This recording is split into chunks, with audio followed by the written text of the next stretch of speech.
Islam, Imperio de Fe, episodio segundo.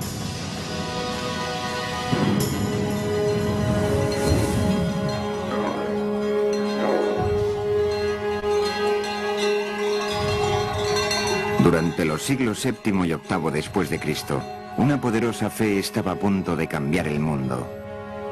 La fe del Islam. Sus seguidores iniciaron una conquista no solo por medio de la espada, sino con el poder de las ideas. 200 años después de la muerte de Mahoma, su mensaje y el nuevo imperio estaban transformando 3 continentes. Aparece un nuevo imperio, una configuración política nueva impulsada por una civilización religiosa de nueva definición. Una nueva civilización que se expande más allá de sus propios sueños en un periodo muy corto de tiempo. Es literalmente el imperio más grande que la historia ha conocido.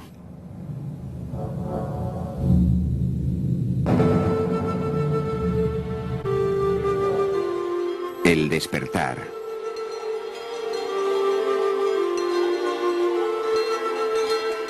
Fatu es la palabra árabe conquista, que literalmente significa apertura.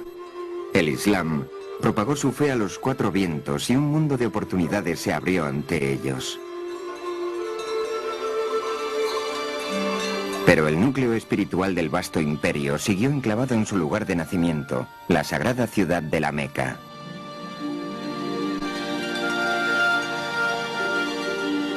Desde todos los rincones del mundo musulmán, los fieles se embarcaron en el tradicional viaje a la Meca, un sagrado peregrinaje conocido como el Hajj.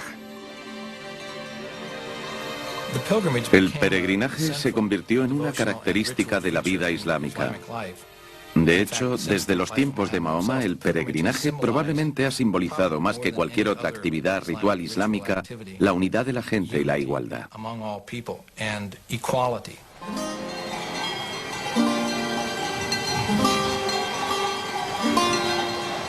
El Hajj puso en movimiento a la humanidad. Por vez primera desde el reinado de Alejandro Magno, culturas y caravanas fluían libremente. Fronteras que estuvieron cerradas durante 1000 años fueron abiertas. Ideas y bienes iban de un lado a otro atravesando increíbles distancias. Todo musulmán debía visitar la Meca una vez en su vida. Por consiguiente, había caravanas transportando bienes, ideas y peregrinos. Todo esto se concentraba una vez al año en la Meca, para luego difundirlo cuando volvían a casa. De modo que si existía una invención nueva descubierta en Samarcanda, podía ocurrir que al cabo de un año fuera conocida en Córdoba. Donde había peregrinos, no tardaba en haber comerciantes. El mismo Mahoma había sido un hombre de comercio, y ahora, la expansión de su mensaje trajo consigo la expansión del comercio y la forma de vida islámica. El comercio era increíblemente importante en el mundo islámico debido a su posición geográfica. Estaba, y todavía está, entre el oeste, lo que nosotros llamamos oeste, y lo que la gente siempre ha llamado este. Así que esta tierra era un puente natural que conectaba China con Europa.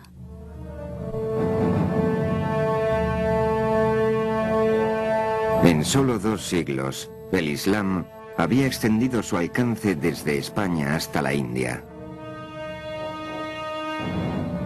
Se tardaba casi un año en viajar desde un extremo del imperio árabe hasta el otro. Y en su corazón había una fabulosa ciudad de riquezas. Se llamaba Bagdad.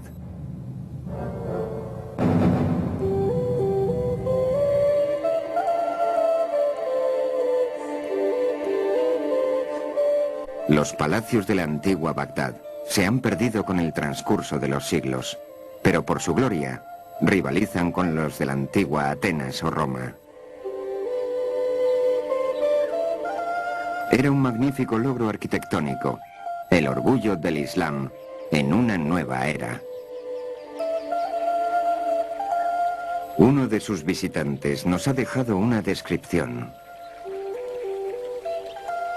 Todos los exquisitos barrios están cubiertos de parques, jardines y villas, y las hermosas avenidas están llenas de bazares y mezquitas, y baños primorosamente construidos.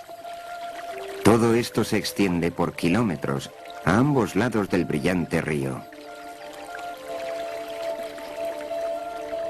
Pero la razón de que fuera la ciudad más grande de su tiempo no reside solo en las apariencias, también en la gente que vivía en ella. Sus sabios hicieron de Bagdad la joya del mundo. Desde el siglo VIII en adelante, Bagdad fue el centro del saber del mundo islámico. Toda gran innovación venía de Bagdad, o eventualmente llegaba a Bagdad, porque los mejores entre la gente iban a Bagdad. Los mejores pensadores, los mejores filósofos, los mejores artistas. Venían en busca de respuestas a preguntas pragmáticas. El crecimiento meteórico del imperio había dejado abrumados a sus nuevos líderes. Tenían que enfrentarse a aplastantes problemas de ingeniería y logística. Para resolverlos, necesitaban a las mentes más grandes de la época. Bajo el nuevo imperio ahora todos somos responsables de la higiene pública.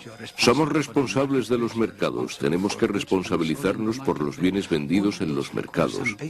Todo esto requiere algunas ciencias básicas y elementales. En realidad, la necesidad de esta nueva civilización por la ciencia nace de la necesidad de administrar el imperio.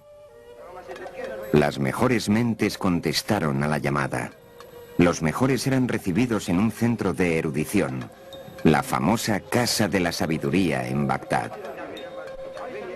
Era un imán para sabios e intelectuales que venían a trabajar en las academias. Había bibliotecas públicas asociadas con el palacio. Eruditos llegaban de todas partes del imperio. Vinieron sabios de Irán y de Bizancio. Algunos eran cristianos, algunos musulmanes y otros judíos. Todas estas diferentes hebras de conocimiento humano se reunieron en la ciudad de Bagdad. El resultado neto de esto es que individuos de tradiciones culturales radicalmente diferentes acabaron combinándose en un mismo crisol. El reto planteado a estos eruditos fue apabullante. Los grandes trabajos de los antiguos tenían que ser transformados en un cuerpo de conocimiento enteramente nuevo. La competición por estos trabajos se inició entre esta nueva élite intelectual. Y de aquí en adelante cada científico competía por estos trabajos. Competían entre ellos casi de la misma manera que nuestros burócratas y académicos modernos compiten hoy en día.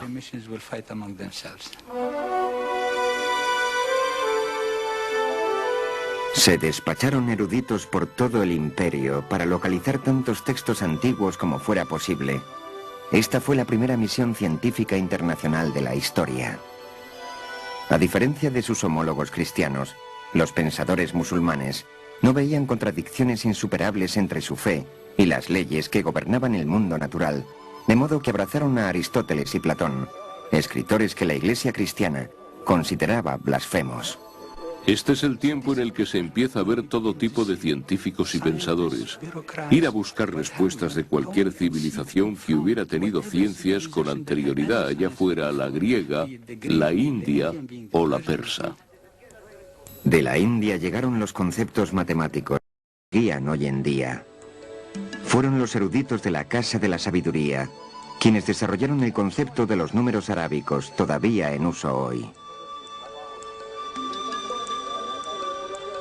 Fueron ellos los que tradujeron y transformaron los escritos de los griegos para regalárselos al moderno mundo occidental. El Renacimiento tuvo sus comienzos en Bagdad. Consiguieron asimilar mucho del rico legado del mundo helenístico, traducirlo inicialmente al árabe y ponerlo a disposición de todos los otros participantes en la nueva civilización islámica.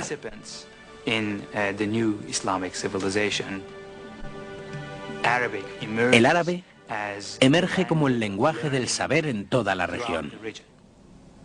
Este es un desarrollo muy significativo en la historia intelectual humana. Una vez que acumularon el conocimiento, los musulmanes comenzaron a cuestionarlo. Esta fue quizá su contribución más importante. Había nacido el proceso científico. Querían saber en principio por qué había cometido un error un científico griego muy inteligente, cuyo texto estaban admirando y verificando en aquel momento, así que empezaron a indagar.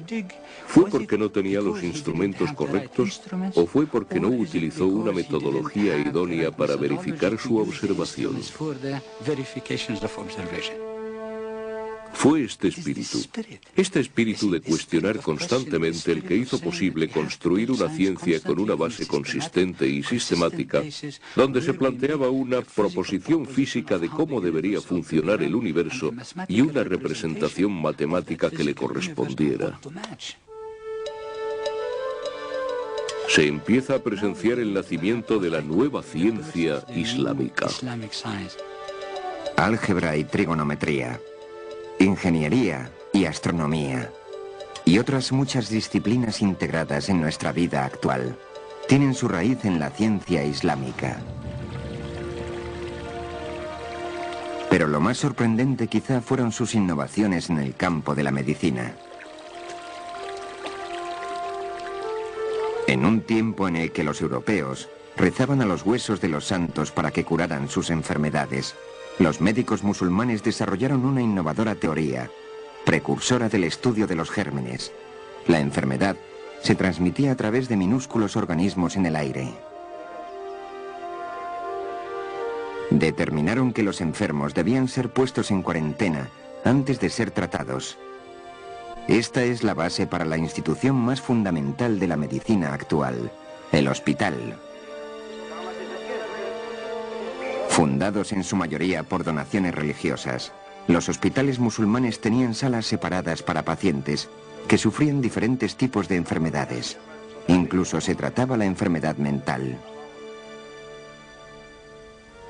Sus estudios de anatomía eran tan sofisticados que permanecieron en el uso de los médicos musulmanes y europeos durante 600 años.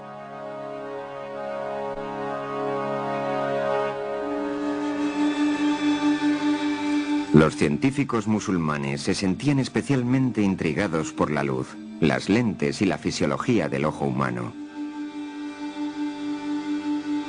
El padre de los oftalmólogos fue un musulmán llamado Al-Hazem. Su trabajo con lentes condujo eventualmente a la invención de la cámara moderna.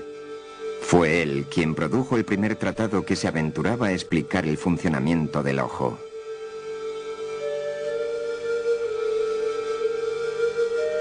Un milenio antes de que en Occidente se atrevieran a establecer la práctica, los doctores musulmanes extirpaban cataratas quirúrgicamente, removiéndolas del ojo con una aguja hueca. Pero para que todo este conocimiento transformara e iluminara un imperio, tenía que ser copiado y compartido con cientos de ciudades diferentes en el mundo islámico.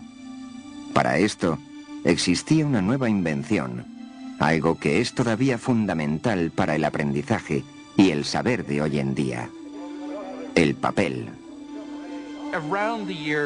Alrededor de los años 700 a 750, el ejército musulmán alcanzó Asia Central, donde encontraron el papel por primera vez. Rápidamente, la burocracia musulmana comenzó a usar papel. En un periodo de unos 50 años, se utilizó en Siria y pocos años más tarde en Egipto. Luego en el norte de África, más tarde en Sicilia y luego en España. Y así es como los europeos aprendieron a hacer papel, aprendieron a hacerlo de los árabes. Empieza a haber gente con apellidos como fabricante de papel. En otras palabras, no solo es que se pudiera conseguir papel, sino que debió de haberse desarrollado una industria muy importante. Por consiguiente, la adquisición de libros se convirtió en algo muy fácil. Con el aumento en el uso de los libros y del papel, cientos de escribas, algunos de los cuales eran mujeres, se mantenían ocupados transcribiendo las traducciones y escritos nuevos de los eruditos de Bagdad. Todo el conocimiento que había sido adquirido de los griegos, de los indios y de Asia Central era escrito en libros de papel. Y estos libros eran copiados, recopiados y enviados por todas partes. Sabemos, por ejemplo, que había una calle de vendedores de libros con más de 100 tiendas, cada una de las cuales con papel y libros para vender. Este es un tiempo en el que en Europa un monasterio podría considerarse afortunado si tenía de 5 a 10 libros. Mientras que los monjes occidentales amontonaban su sabiduría en piezas de caro pergamino, el papel permitió a la civilización islámica extender su recién adquirido conocimiento por todas partes, creando una sola comunidad que unía a 3 continentes. En consecuencia, la principal distinción de la civilización islámica, además de haber realizado enormes saltos de originalidad, de haber transformado la tradición del saber y muchas otras cosas más, es el hecho de que hizo posible para los seres humanos el considerar la posibilidad de pensar en el planeta en términos de unidad, en términos de humanidad.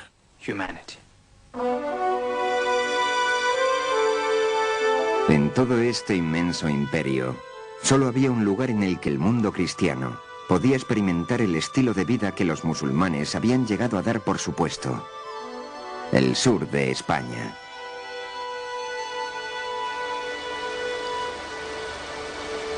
Aquí, en el mismísimo continente europeo, la cultura islámica empezaría a tener un efecto en la civilización europea que la rodeaba.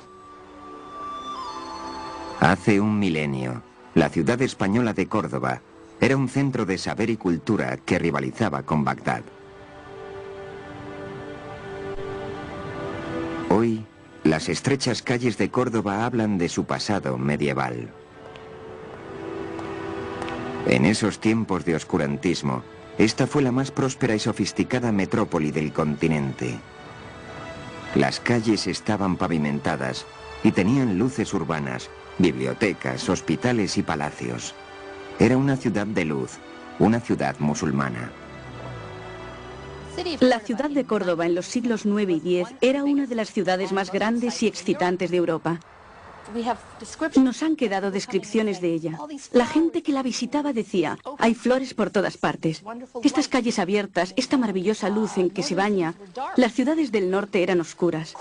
Córdoba tenía agua corriente y la gente vivía en casas grandes. En cambio, la gente de París vivía en chozas a los lados del río.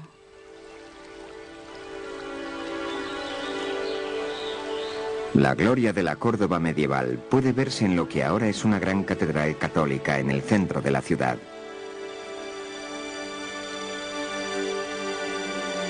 Pero la catedral de Córdoba de hoy en día empezó su existencia como una mezquita, una de las más grandes del Imperio Islámico.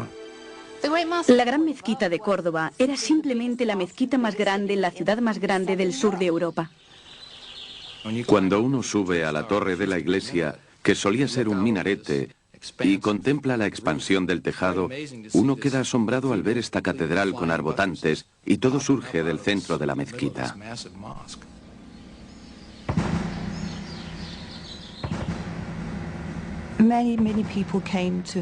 Mucha gente vino a Córdoba para contemplar la maravillosa mezquita con sus arcos de herradura. Un tipo de bóveda que 100 años más tarde aparece en las catedrales góticas del norte de Europa, en la Catedral de Lincoln o en la Catedral de Chartres, en Francia. ¿De dónde surge esta semejanza? Es obvio que habían sido construidas bajo la influencia de la gran mezquita de Córdoba.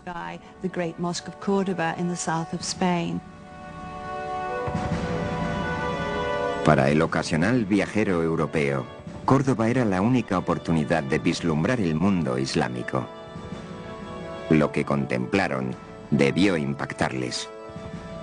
En aquel tiempo, la mayor parte de Europa languidecía en la pobreza y en la suciedad, mientras que Córdoba era un festival de ilustración y prosperidad. En el siglo X había una monja sajona con el impronunciable nombre de Rosmeza, que llamó a la Córdoba medieval el ornamento del mundo. Se sintió muy impresionada por el lugar, a pesar de ser una monja cristiana.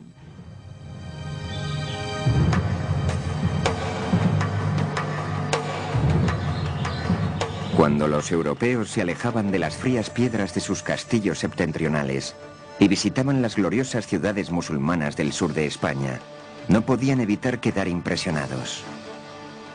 En las verdes colinas que dominan Granada, existía un palacio de increíble elegancia, un brillante ejemplo de la riqueza y sofisticación que el Islam trajo a la Europa medieval. Es el Palacio de la Alhambra. La Alhambra es quizá el ejemplo más famoso de arquitectura islámica para todos los occidentales. Es el mejor ejemplo que queda de lo que era un palacio medieval islámico.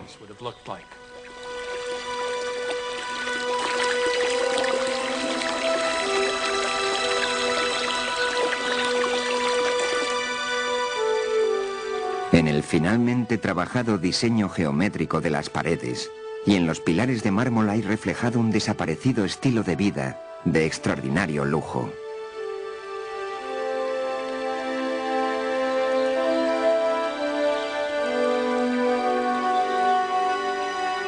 La Alhambra es una muestra superior de la cultura y urbanidad islámicas. La belleza de la Alhambra no reside tanto en detalles individuales como en el conjunto de la construcción. Es esta magnífica interrelación orquestada de diferentes texturas y superficies, de luz, espacio y agua, jugando dentro y fuera de los edificios.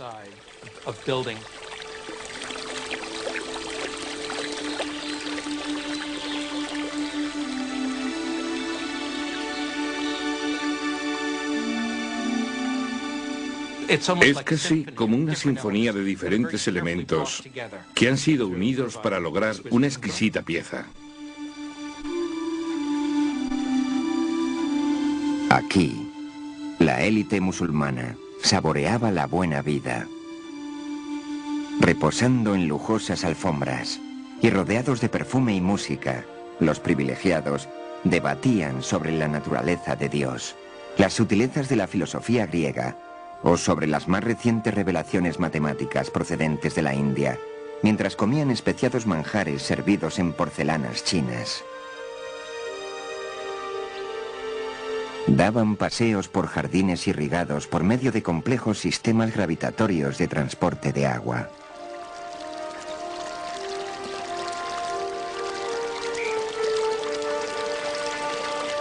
Qué diferente era la vida de los seguidores de Mahoma, de la vida de los nómadas del desierto, y qué alejados se sentían del resto del continente europeo que ahora compartían. Hacia el norte, la Europa cristiana todavía se debatía en el oscurantismo. Pero al final del siglo XI, una tragedia ocurrida en Jerusalén pondría a los musulmanes y a los cristianos europeos en una trayectoria de colisión. Jerusalén estaba gobernada por un califa egipcio, un infame llamado Al-Hakim. Al-Hakim fue ciertamente una desviación de la norma. Hablando clínicamente, supongo que hoy le consideraríamos un loco, alguien que sufre de demencia. Durante 200 años, los lugares sagrados de los cristianos habían sido respetados y protegidos por los gobernantes musulmanes. En el año 1009, el califa egipcio Al-Hakim rompió con esa tradición. Ordenó que la iglesia más sagrada de la cristiandad fuera destruida. Y por desgracia, ordenó quemar la iglesia del Santo Sepulcro en Jerusalén. Ahora bien, nadie sabe en realidad por qué lo hizo, y cada cual puede tener su propia teoría acerca de ello. Pero el hecho es que esto hizo que temblores de terror y ansiedad recorrieran la cristiandad.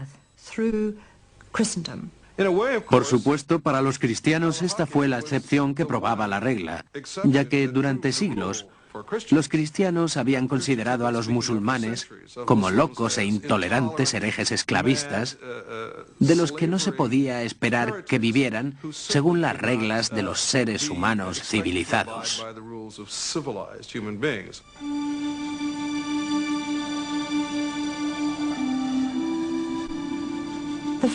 El hecho de que el sucesor de Al-Hakim ya hubiera reconstruido la iglesia del Santo Sepulcro para el año 1048 con ayuda bizantina no sirvió para nada. Ahora ya existía la percepción de que las cosas no iban bien en tierra sagrada.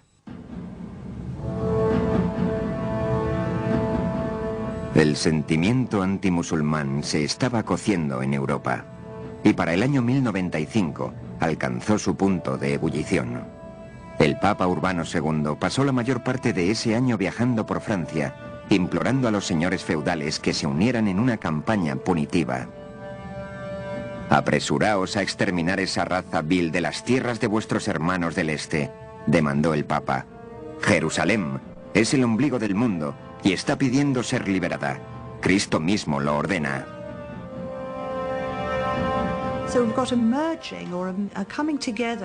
De modo que aquí tenemos una mezcla, o una unión, si se quiere, de religión y servicio militar, lo que sirvió a los propósitos del Papa, que declaró la cruzada para rescatar los lugares sagrados que estaban amenazados en el este, y en particular Jerusalén.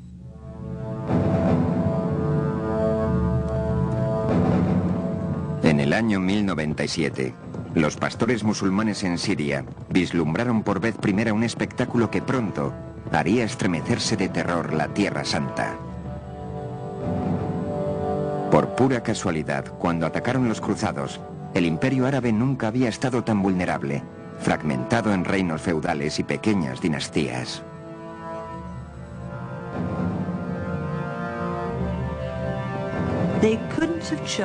No podían haber elegido un momento mejor, porque el mundo musulmán estaba en un estado de fragmentación. Los grandes gobernantes de la época habían muerto, y en el vacío de poder se introdujo el más inesperado de los enemigos, los cruzados de la Europa occidental. ¿Quién hubiera podido predecir que este nuevo enemigo de procedencia inesperada atacaría el mundo musulmán? Fue algo sin precedentes, una verdadera sorpresa. En realidad, los musulmanes no sabían quiénes eran. Pensaron que se trataba de otro lote de bizantinos que venían como de costumbre a causar molestias y luchar en las fronteras. No tenían ni idea de que había este extraordinario brote de fervor religioso y fanatismo que les llegaba de Europa occidental, ni de que la meta de este grupo fuera Jerusalén.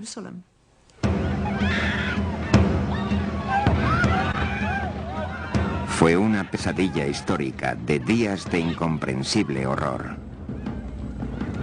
Muy pocos de ellos tan nefastos como el 15 de julio de 1099 en que los cruzados entraron en Jerusalén.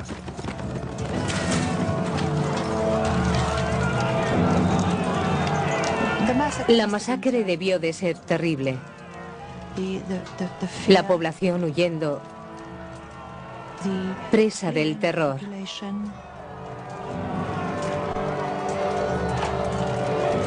Tuvo que ser horroroso.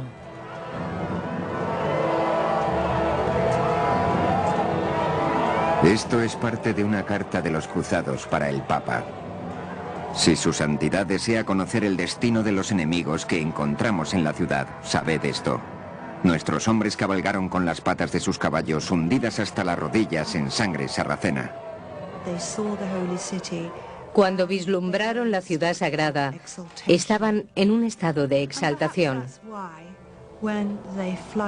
Tal vez fue por eso que cuando penetraron por las puertas de la ciudad, estaban ardiendo de celo fanático, lo que originó aquella terrible masacre en el nombre de la cristiandad. Desde el justificable punto de vista musulmán, esto cubrió de oprobio a los cristianos. Ni siquiera los cristianos obtuvieron misericordia. En la iglesia del Santo Sepulcro fueron masacrados docenas de fieles procedentes de sectas orientales. Para los cruzados, no eran más que extranjeros. Las crónicas cristianas registran la carnicería. Los sarracenos que continuaban vivos arrastraron fuera a los muertos y los pusieron en enormes filas. Nunca se había visto ni oído de una matanza semejante de paganos. Las piras que hicieron se asemejaban a pirámides. Su llegada horrorizó al mundo musulmán. Se conservan un número de lamentaciones extremadamente conmovedoras en poesía que datan de ese periodo. Los poetas árabes de aquel tiempo hablan de los sentimientos de terror y angustia que los cruzados, o los francos como eran llamados por fuentes árabes, causaron a la población local. Las mujeres viejas y jóvenes se encerraron en sus casas temblando de miedo. Las imágenes describen la violación de su tierra y las terribles crueldades que hicieron estos bárbaros infieles cuando llegaron a la tierra sagrada.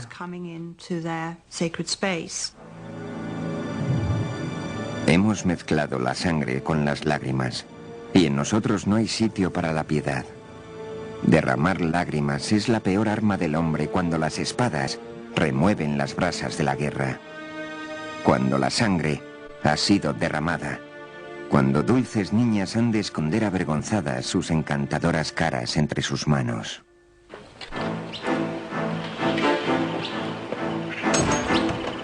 La primera cruzada había terminado. De los 100.000 hombres que comenzaron la campaña, la mayoría regresaría eventualmente a Europa, habiendo visto muy poco de la vida musulmana. El trabajo de ocupar Jerusalén y sus alrededores recayó en los 20.000 hombres que se quedaron indefinidamente.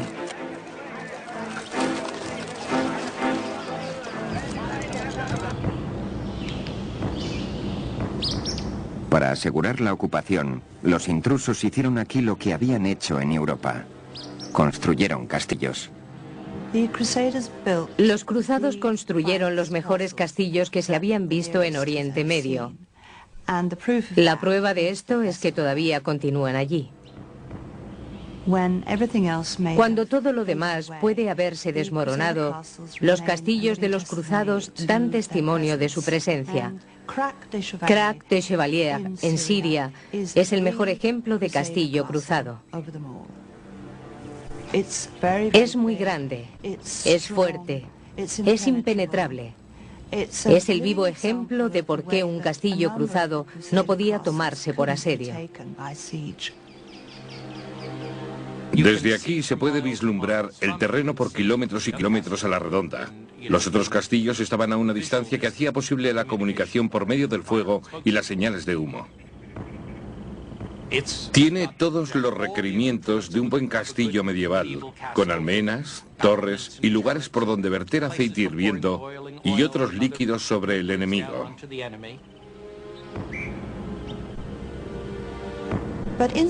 Pero ¿cómo era la vida en el interior del castillo? No era regocijo y festividad, era temor constante. Tenían que vigilar por si alguien trataba de excavar los cimientos del muro o de arrimar escaleras para trepar.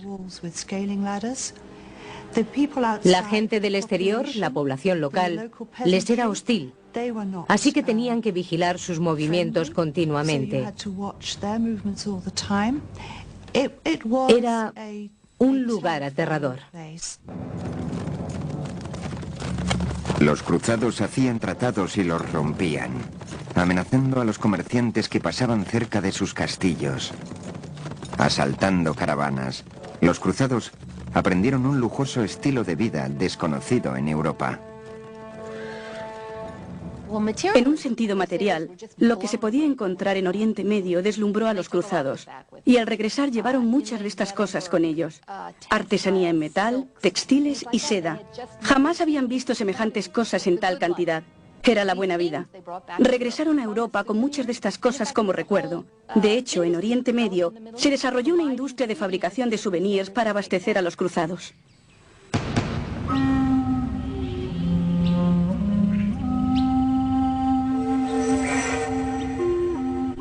Es quizá un prejuicio occidental el imaginar que los cruzados fueron una fuerza decisiva en los acontecimientos mundiales, devastadora para la cultura y el comercio islámicos. En realidad, mientras los cruzados se hacían fuertes en sus castillos, el Islam prosperaba y extendía su influencia. El mensaje de Mahoma se dejaba oír tan claro y tan fuerte como siempre. Allahu Akbar. Allahu Akbar. Ashhadu an la ilaha. Las mezquitas formaban ahora parte de todos los horizontes. Se daba la bienvenida a los comerciantes y se hacían escuelas y hospitales. A través de la arquitectura, la literatura y la música islámicas, estaba emergiendo una vibrante cultura en celebración de una fe singular. أعوذ بالله من الشيطان الرجيم بسم الله الرحمن الرحيم إنا أنزلناه في ليلة القدر وما أدراك ما ليلة القدر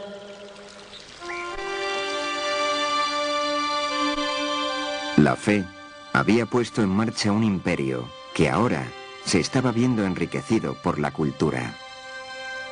Pero en definitiva, el comercio era el mayor factor unificador. Para los musulmanes, el comercio, como la ciencia, traían consigo la innovación.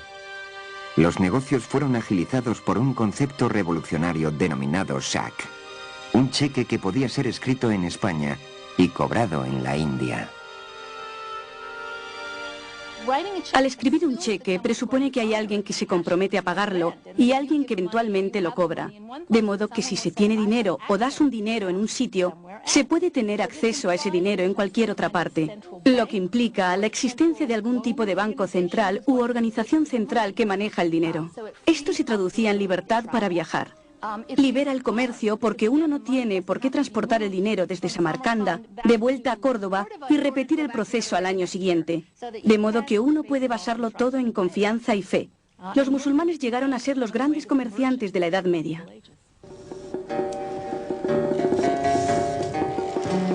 Y los mejores artesanos también.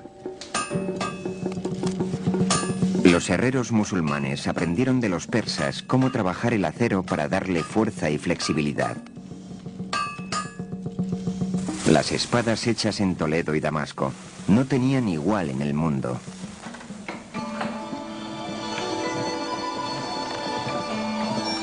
Pero la espina dorsal económica de la creciente riqueza del Islam fueron los textiles.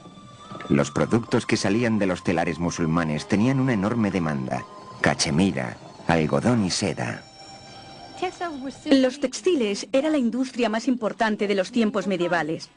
Para producir textiles, uno tiene que pensar no solo en cultivar las plantas para sacar las fibras, sino en todos los tintes que eran particularmente caros e importados de tierras lejanas. También se necesitaban todas las instalaciones y el equipo para los telares, y después había que pensar en su transporte. Así que la fabricación de textiles y su transporte era el pilar de la economía de la colectividad.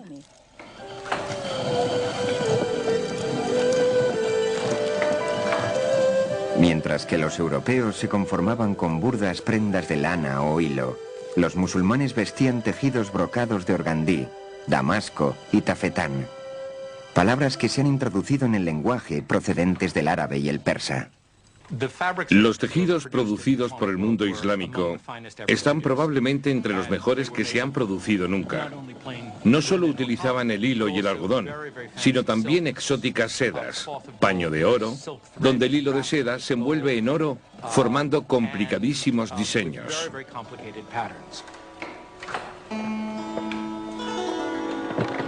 Estos complejos diseños eran codiciados por los europeos ricos y también por la Iglesia. Cuando los cristianos necesitaban un tejido merecedor de envolver los huesos de sus santos, la elección era obvia: se dirigían a un telar musulmán.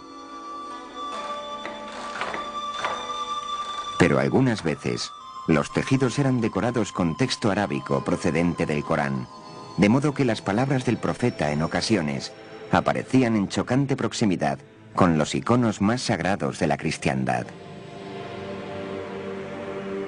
Es frecuente encontrar pinturas italianas renacentistas, por ejemplo, pinturas de la Virgen vistiendo un manto de un tejido con exóticos diseños, valiosas sedas bordadas de oro o entretejidas con diseños en oro.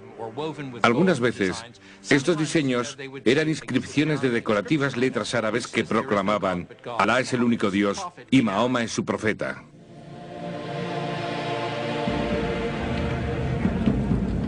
Después de casi 100 años de tratados rotos y luchas esporádicas, los esfuerzos de los musulmanes contra los cruzados empezaron a dar su fruto. Esta ventaja vino en la persona de una de las figuras más celebradas del Islam. Su nombre fue Salah ad-Din, pero en Occidente se le conocería e incluso se le acabaría reverenciando con el nombre de Saladino. Hay una cosa que debe reconocerse acerca de Saladino, y es que tuvo éxito donde otros muchos de su credo y de esa parte del mundo habían fracasado. Además de su inteligencia y de su robusta constitución física, poseía la rara cualidad de haber sido, en apariencia, un gran inspirador para la gente que luchaba con él.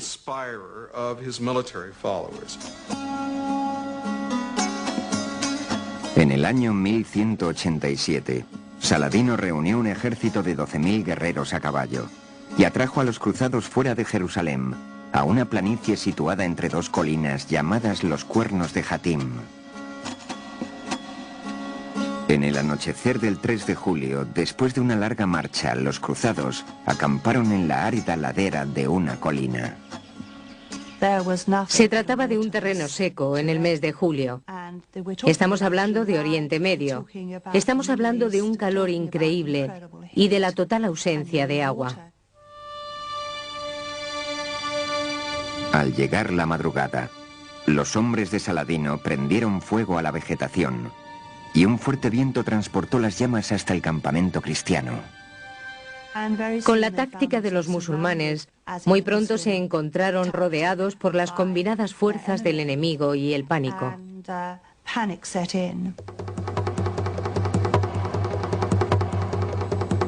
El secretario de Saladino escribió: las llamas se les echaron encima y el calor se hizo intenso. El pueblo de la Trinidad fue consumido por el fuego de las llamas, el fuego de la sed y el fuego de las flechas. El ejército cruzado fue totalmente diezmado y la victoria de Hatim fue el punto de despegue para Saladino. Significaba que podría proceder a tomar Jerusalén más tarde, ese año. 3 meses más tarde, Saladino entraba en Jerusalén. Por vez primera en casi un siglo, la llamada a la oración flotaba otra vez por encima de la ciudad sagrada. Allahu Akbar. Ashhadu an la ilaha illallah. Ashhadu an la... Sin embargo, de manera notable, Saladino no tomó represalia alguna contra los cristianos o sus lugares sagrados. En la iglesia del Santo Sepulcro la misa se celebraba como de costumbre.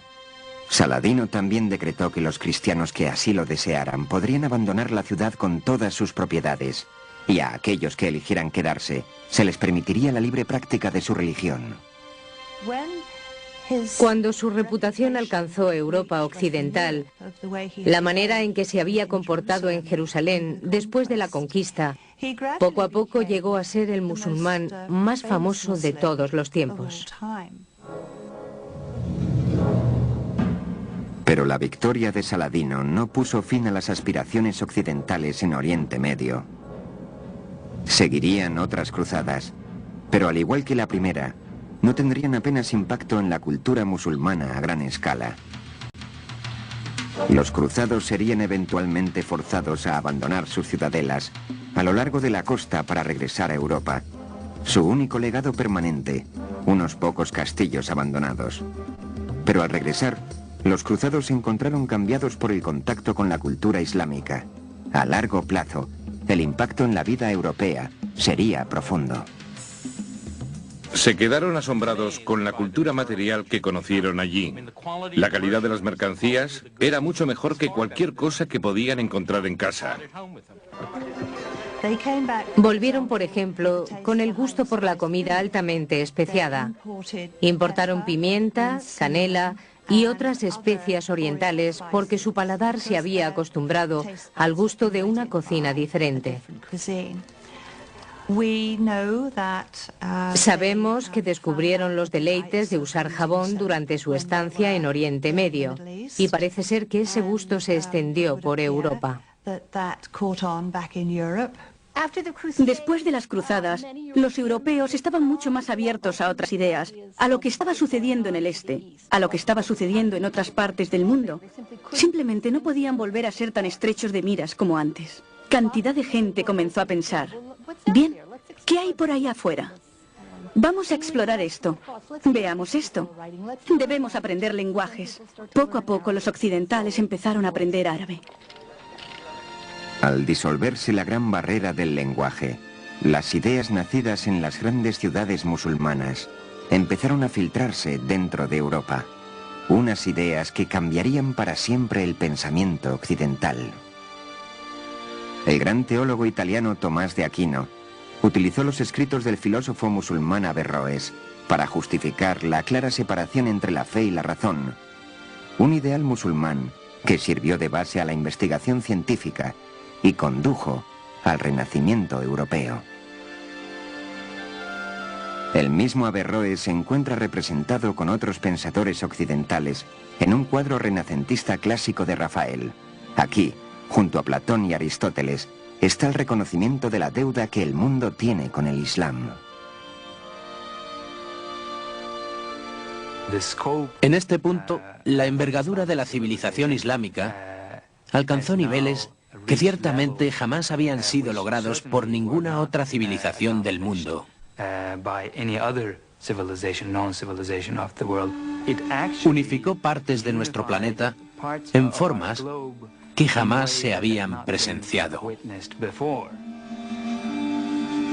Pero esta edad de oro del Islam no habría de durar.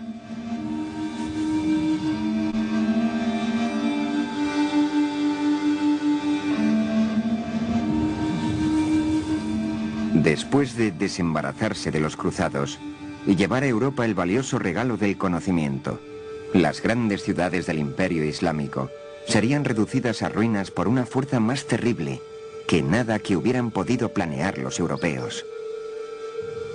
Sus bibliotecas destruidas, sus riquezas saqueadas, las ciudades quedaron en completo mutismo como resultado de la devastación que descendería sobre ellas procedente no del oeste, sino del este.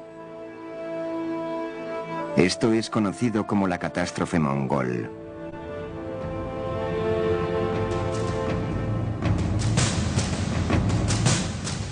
Los mongoles eran nómadas de las estepas de Asia Central. Durante el siglo XIII, recorrieron Eurasia, entre Ucrania y China. No pasó mucho tiempo antes de que penetraran en la Persia islámica. Para los cultos musulmanes urbanos, estos tipos eran un puñado de salvajes. Cuando ingresaban en el ejército mongol, llevaban 3 caballos y vivían de ellos. Primero bebían su sangre, y entonces, cuando habían viajado suficientemente lejos, los mataban y comían su carne. Esta es la razón por la que podían llegar tan lejos y sobrevivir largo tiempo. El terror era la táctica principal de los mongoles. Uno de los líderes locales iraní tomó la tonta decisión de matar a un emisario que los mongoles habían enviado, provocando la ira de estos. Los mongoles decidieron hacer un escarmiento y toman represalias utilizando frecuentemente la técnica de arrasar ciudades enteras. Construían fantásticas torres de calaveras, donde apilaban todos los cuerpos de los muertos. Inmediatamente, todas las ciudades de alrededor se rindieron.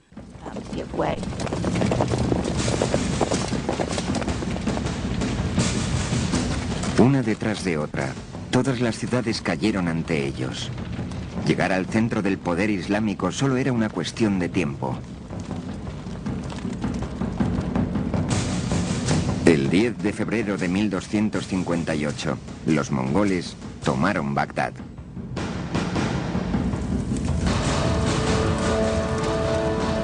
Según las crónicas árabes, los mongoles prendieron fuego a la ciudad y mataron a 10.000 habitantes.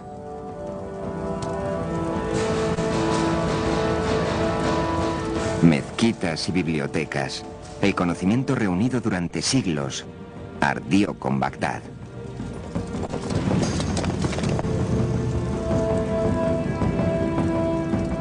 En menos de 50 años, los mongoles desposeyeron a los árabes del corazón del imperio islámico. Parecía que la civilización islámica estaba abocada a la destrucción, perdida para la posteridad. Pero entonces sucedió algo extraordinario. Mientras que la opinión general se inclina a pensar que los mongoles fueron una fuerza devastadora, yo personalmente siento que también tuvieron un efecto positivo en Asia Occidental y en el mundo del Islam. Ampliaron el horizonte del mundo. Allahu Akbar, Allahu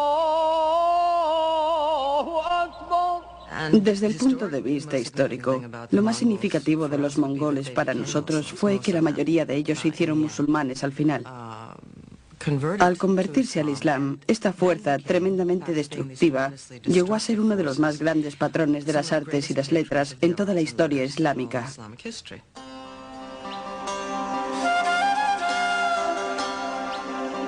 La conversión y su efecto a largo plazo fue algo extraordinario. En el espacio de una década, los mongoles habían pasado de edificar torres de cráneos humanos a construir mezquitas para glorificar a Dios.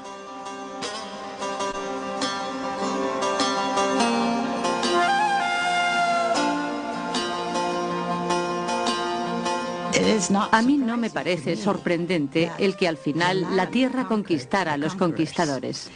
Los mismos mongoles se hicieron musulmanes y llegaron a ser líderes islámicos por excelencia. Los mongoles transformaron el Islam. Dejaron sentado que el poder islámico podía ser ostentado por cualquiera y no solo por los árabes que lo crearon. Los mongoles abrieron la puerta para el gran imperio de la pólvora que habrían de seguirles.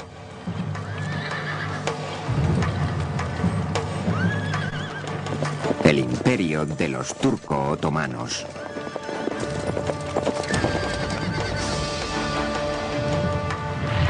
El Islam se encontró entonces en un nuevo curso de expansión hacia el este y hacia el oeste, marchando al ritmo de los tambores turcos.